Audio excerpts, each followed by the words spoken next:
Right, welcome everybody to another episode of Chris and Dave's Reality Cast. I am one of your hosts, Chris Phelps, and my co-host and very good friend is Mr. Dave Horrocks. Hey there, Chris. We've passed the midpoint of the week. We're on episode 28 of Love Island Season 2 USA. And it's a bit of a snore fest at the start, isn't it? But where would you like to start today, Chris? Now, Dave, I've been married 22 years. I always talk about my wonderful wife, Samantha. And, I got married, and when I proposed to her, Dave, we'd only been together a month, but I've known her all my life. It was a bit of a Florence Nightingale effect. I mentioned it before. She saved my life when I was a child because I used to have these fits because we were local neighbours. Got with her. She was my best friend's sister, Dave. She was a couple of years older than me, but I thought she's out of my league. I proposed to her, Dave, and bear in mind we've been together for 22 happy years. I proposed to her in a nightclub called 21 Piccadilly with a fucking sombrero on, then got into a fight 10 minutes later and got thrown out the club, Dave. I didn't go around the fucking houses like this nonsense that we've seen today. Oh, it's the old Manchester love story. It's the old tale. Propose in a nightclub, get into a fight, get chucked out. I did panic though. The next day I got up. She looked at me and I looked at her. We'd only been going out for a month. And I actually proposed to her completely naked, Dave, and went, "Will you marry me?" She looked at me and went, "I thought you were joking." "Of course I would, yes." No, she didn't. She said, yeah. But anyway, Dave, It's as long as these two. Yeah, but I didn't go to that much fucking effort for my wife, and it's like the way he's going about it. All right, he said he loved her. I'll give him that. You can't get not that against him, whether we believe this thingy, but a fucking nonsense, Dave. I'm sure there must be 99% of our audience who listen to us, all the wonderful people who tune in and email in. I'm sure they didn't get this fantasy.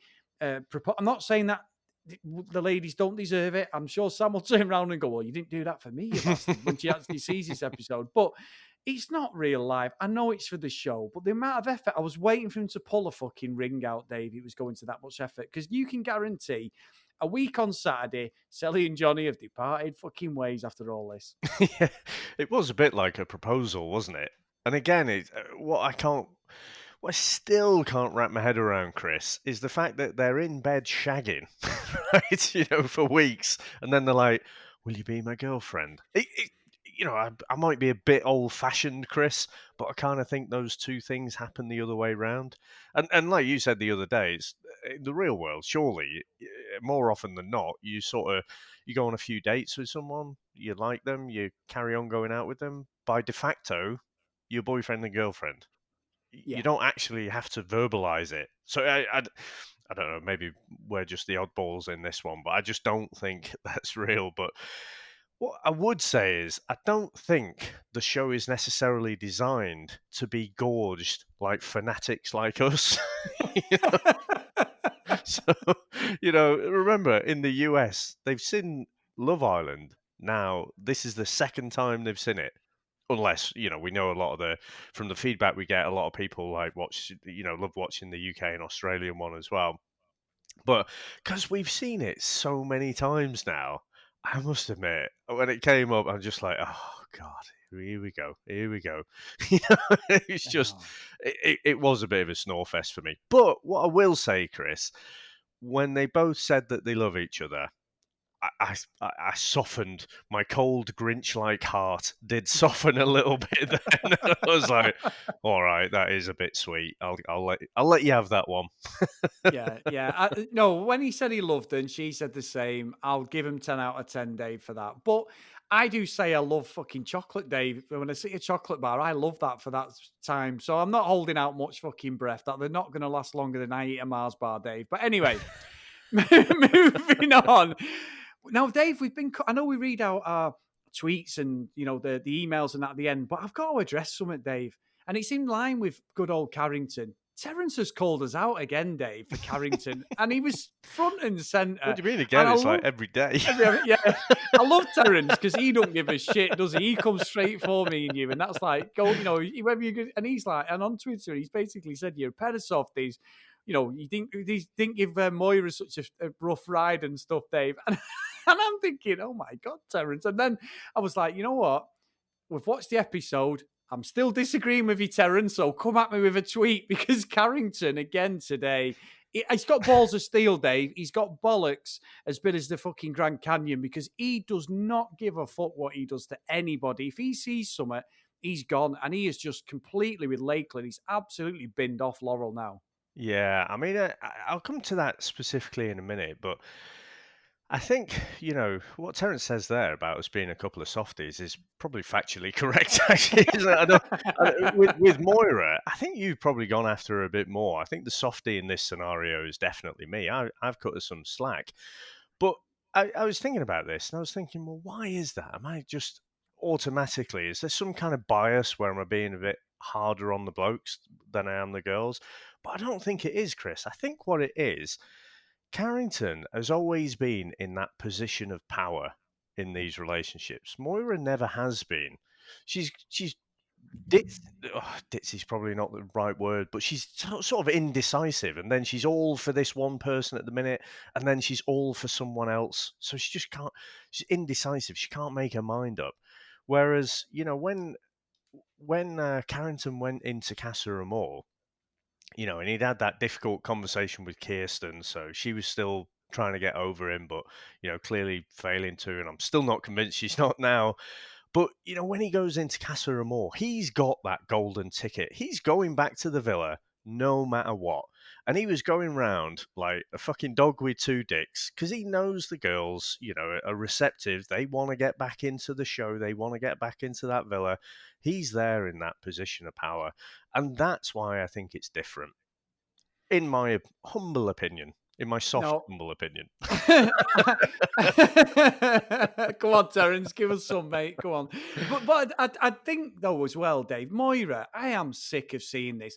Yeah. Her and Calvin is bullshit. It's absolute fake nonsense. I've seen more genuine conversations between the fucking Kardashians, Dave, and I love that show.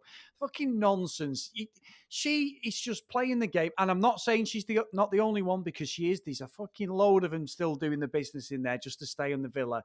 But honestly, I am getting sick of seeing this now. Her and Calvin are not going to work. It's a complete fake, absolute romance. And I would be surprised again if Mr. Horrocks' prediction of the airport boarding passes lasts for this relationship because they will not be together. Oh, well, Moira's form is that tomorrow she'll be, I don't know, all over Bennett or someone else, So what I found really odd about that conversation with Calvin and Moira was it was as if they'd never actually been a couple before and they were sort of chatting and getting on for the first time. Tell you what, I've only just noticed when I've been thinking about that, Chris. Remember last year, the word of the season was vibing. I haven't really Yes. heard anyone say that this year. Has it gone out of fashion so quickly? Right, Dave. We're So not down with it anymore, are we? So no, I'm not sure I ever was, but so I just think that it was very, very forced, that conversation. And like I say, I just think, I mean, whatever passes I'll give her for being indecisive and whatever, I'm the same. I'm just sick of seeing her now, and it's just like, no, come on, you've got to make way and get out there because you're not going to find anyone clearly. But getting back to no. your original point, Chris, on Carrington, I mean, it yeah, I'm not giving him a pass. I thought it was out of order. He could have had a word with Laurel, right?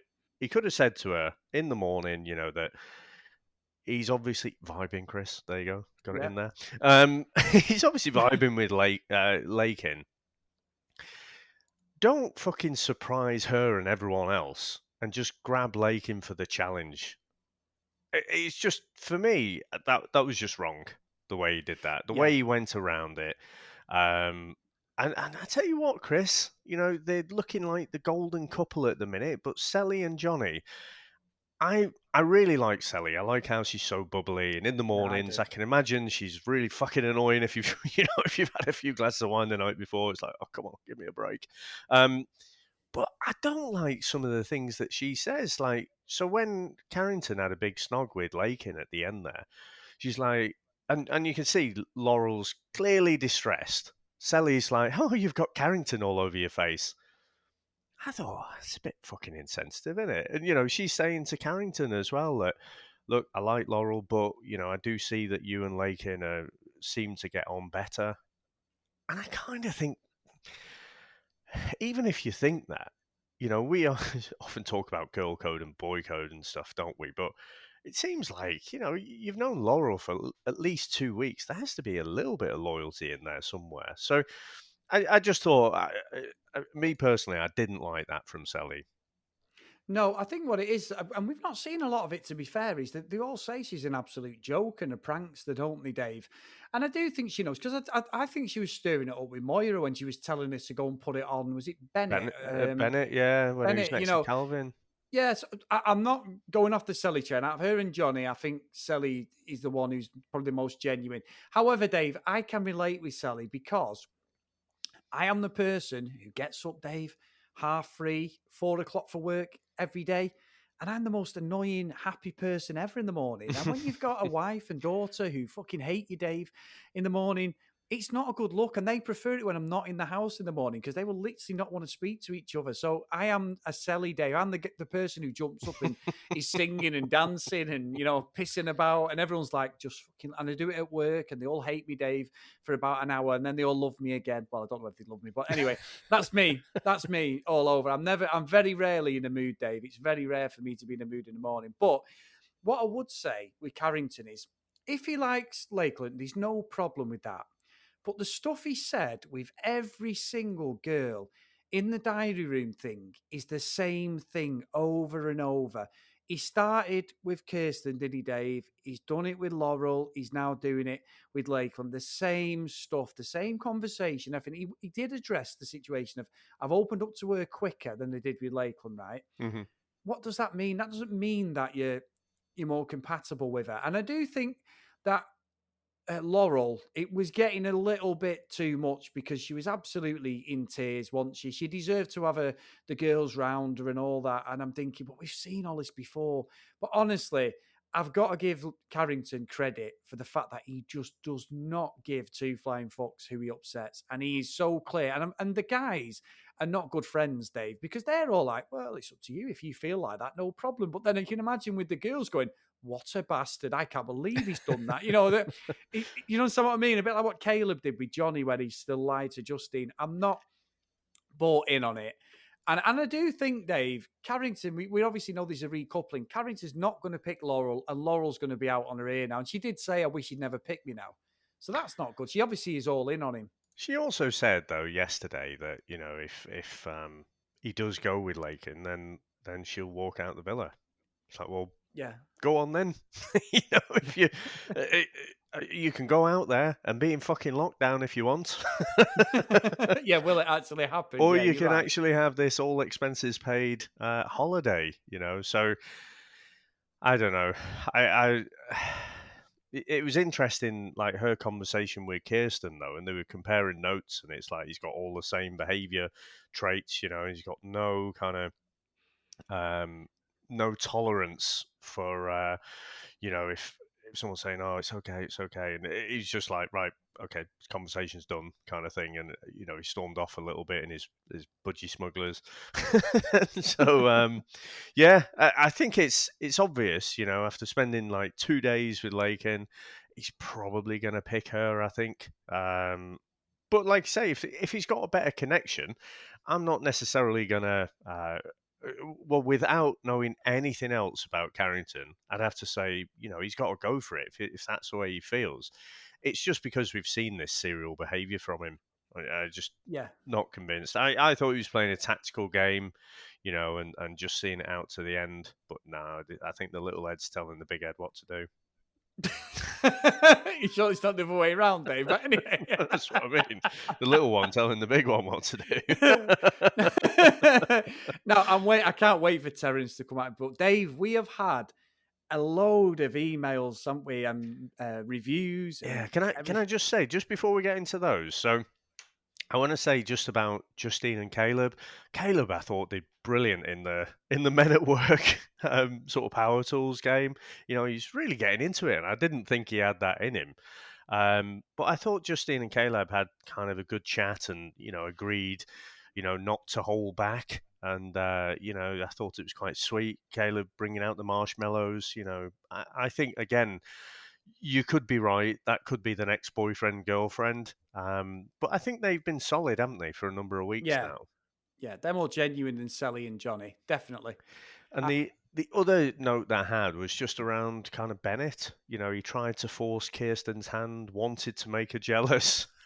That fucking backfired, didn't yeah, it? that completely backfired. That. I mean, she must be the ice queen, Dave. She must be. I know we've both said she's the prettiest girl in there, in our opinion, but there's something not off with her now because there's been 3 or 4 guys come to the same conclusion with her. Maybe she's just shy or something. I I think don't she's know. not over Carrington. Yeah. I think that's what it is. I just don't think there's room for anyone else. And, you know, I don't think it's coincidence that she's the one comforting Laurel. You know, I think in the back of her mind, in some warped way, she's kind of thinking, well, this one's out of the way. I just need to sabotage the next one now. And I just need to be there. I'm like, ta da, here I am, still here. So, yeah, I can only, the fact that she said, you know, when he picked Laurel, she was kind of relieved. And she said that to the girls initially and then said it to him. And his whole master plan to make her jealous was shot out of the water, wasn't it? So, yeah, it's going to be interesting where they go now, you know. And if Mm. it is it the boys' pick next? Yeah, it is, Dave. Yeah. I mean, he could end up picking Laurel, couldn't he? Yeah. Who I, knows? I, Who knows? But sorry, I just wanted to throw that out there because I thought that was interesting, more than dramatic or anything. But it'll be interesting to see where it goes tomorrow. No, no, and also one last thing before I do get into the emails and stuff. Where's Julia, Dave? Because we saw a little flash of her. You did say it to me. Can you spot her? I saw her once in this episode, so she's definitely getting voted off the next episode. There's no story to be told with her now. Yeah, and actually, I guess Bennett could couple up with her. You know, that is weird, isn't it? I mean, at least we know. Well, it looks like she's still in there. It's not like Noah, where they scrub any evidence that he's ever been off there, been on there. So, Yeah. so yeah, I just thought it was very strange to give us such little time. You know, there's only 2 new people, so could have at least shown one conversation. But I guess she's just not having any conversations in there, probably just soaking up a bit of sun, not talking to anyone. So, you know, nothing TV worthy. No, that's true. Now, Dave, we are on to the emails. We've had an email from Lorraine. Chris hit the jackpot. Chris, you hit the Vegas jackpot with your prediction. No, Dave, that's what I got yesterday. I just thought I'd revel in my prediction I there. was Anyway, going to say, I such a need to go. Hang fucking on. deja vu here. Haven't we had this No, one? no. It's just the fact that I had a win for once. So Another this one. one, this one's off Darlene again. Hi from Edmonton, Alberta. What show will you cover next? Selling Sunset. I find myself looking forward to getting up in the morning and listening to you two chat. Thanks for being so fun, for teasing each other, and for laughing so much, Darlene. So, did you notice that subliminal message there, Dave? Yeah. Anyway, no, I don't. To be fair, I don't know whether that format had worked. They'd be completely different review, Dave. I think obviously I've already seen it as well, but I'm happy to do a overall review of the show once you've ploughed through, Mr. Horrocks. Can't wait for you to Well, text me on that. what I like are these kind of daily shows where we can watch along with people, and obviously our sweet spot seems to be this kind of reality dating. So I don't know if there's anything coming up. Usually by the end of the season, we're, to want of a better phrase, fucked. Yep, So yep. we're like, oh, thank God for that, because the daily podcasts are a bit grueling. Um, what I can say is, obviously, we've got our other podcasts, haven't we? We've got the VHS Strikes Back. That's probably the one we have quite a bit of fun with as well. It's not quite the same as this, but you know, we'll reminisce over some of the older movies growing up from our childhood. Talk a little bit about, you know, growing up, our kind of American Pie. dodgy, dodgy stories about growing up. So there is that out there. We will give it a week or two, and then I think we'll look around and see what's coming out, won't we, Chris? Things Yeah, like we've done in the past, obviously, Too Hot to Handle, Love Is Blind, Singletown, which is being shown in the US now, isn't it? Or yeah, it's it's probably real. finished now, but so yeah, we'll definitely do something again, because God knows when we'll get the next Love Island. Oh no, Dave! Love Island Australia's starting early next year, my friend. Don't you worry Oh, about is that. It's it? only Where because are they going to oh film yes, that? Well, Australia, hopefully, Dave. I Oh, don't for know. fuck's No, sake. no. Well, actually, it's not that. They did the US one in Fiji, I guess, didn't they? Yeah, So, yeah. So he's probably going to be on Ramsey Street or something, Dave, when he filmed Neighbours. I don't oh, know, but they fucking hell, definitely. I would be there. I'd be all over that. If they Yeah, I brought fucking back love it. Jason Donovan, brought in Kylie Minogue, hey, I tell you what, actually, fuck that. Just Kylie Minogue is enough. Dave, she was my first ever crush years ago, Kylie. When I was like 9 years old, I loved Kylie when she was in Neighbours. Oh, can you imagine Unbelievable. like a Neighbours and Home and Away kind of Love Island thing? You could have Natalie Imbruglia in there. You could have Chris Hemsworth. You could have Henry, Craig Russell Crowe, McLaughlin. yeah. Russell Crowe, what's he There's called there? Russell Guy Crowe in Pearce. there. You Yeah, could Russell have Crowe. Harold. Yeah. Hugh Jackman. Don't mess Hugh with Harold Jackman. Bishop. Yeah, Harold Bishop. Yeah. yeah. Harold Bishop, Mrs. Mangle. We'll get them fucking all in there. Bouncer, get the dog in there. Yeah. Anybody from the US is like, what the fuck are they talking about? But it's a daytime Australian soap that I still watch to this day. That's been showed in the UK since like 1985 or something, or 87. We watch it every night, Home and Away Neighbours, me and Sam, unfortunately, because that's the only soaps I watch these days, though, guys, I've got to say. However, Dave, another email from our good friend Anna. Just give J-Lib the money and call it a season. Hi, guys. Scott and I were a few episodes behind and I finally caught up. In retrospect, I'm glad we had a lot of territory to cover because we ended up skipping over most of the Johnny Selly story once they reconciled. I hate that the producers have given them so much screen time. It looks like they're trying to do a hard reboot on Johnny and normalise his bullying of Selly. I don't think she made the right choice getting back with him, and Johnny probably owes Luke T from the UK season 6 royalties for ripping off his girlfriend proposal routine. Very true. Watching Carrington and Lakeland carry on just makes me feel cynical. This guy is the most prolific dater in the history of Love Island, and he's just ploughing through women now. Everywhere the man goes, he leaves a trail of streaky, tear-stained mascara behind him. At least Laurel has Kirsten to lean on, but Lakeland probably should look around and see the pattern. Justine and Caleb remain my favourites. Love how they communicate. They can win now, please. Not sure how Moira is still there. She's been so non-committal with so many boys for so long. She may have conned her way into the greatest free Las Vegas quarantine vacation. I want that, though, Dave. I want the same. I want to be in Vegas now. Not sure what the show has left in the tank, but I know you guys will have plenty to say. All the best from this side of the pond, Anna. So thank you, Anna. Another class email, Dave. And we've got another email, Dave. Fantastic. I love it. I love it, Chris. This is a great one as well. This is from Sue. I love Chris Love Island podcast. Oh, sorry, it says Chris and Dave. Sorry, Dave. I thought it said I love Chris on Love Island podcast. I love Chris and Dave Love Island podcast. Dear Chris and Dave, I just love to listen to your fun and laugh out loud comments about the show. I particularly agree with your playful comment that one of these contestants should take the money in the end and run all the way to the casino while yelling suckers. What makes you think I would ever share the cash with someone I've only known a few weeks? Dave, I'm telling you, they will be our absolute legend person, whoever does that. That would be the ultimate.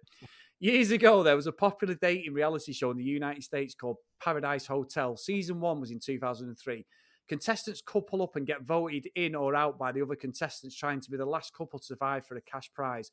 On season 1, Charla and Keith, the last couple, left with a $250,000 prize. The twist is that they each must decide whether to share the money or take it all. If one of them decides to take it all, they get all the money. If they both write share, they split it. In the secret decision written down by each, Keith decided to share his winnings with Charla, while Charla chose to keep the money for herself and give Dave nothing. I think Oh, that should give be Keith Keith. I nothing. think that should be Keith, Keith. Yeah. Keith nothing. Everyone was, maybe it's you, Dave. You're not having Yeah. my money either. Everyone was shocked when Charla opted to keep all the money and proudly walked away with it. She made no apology for going on the show to win the money, not love.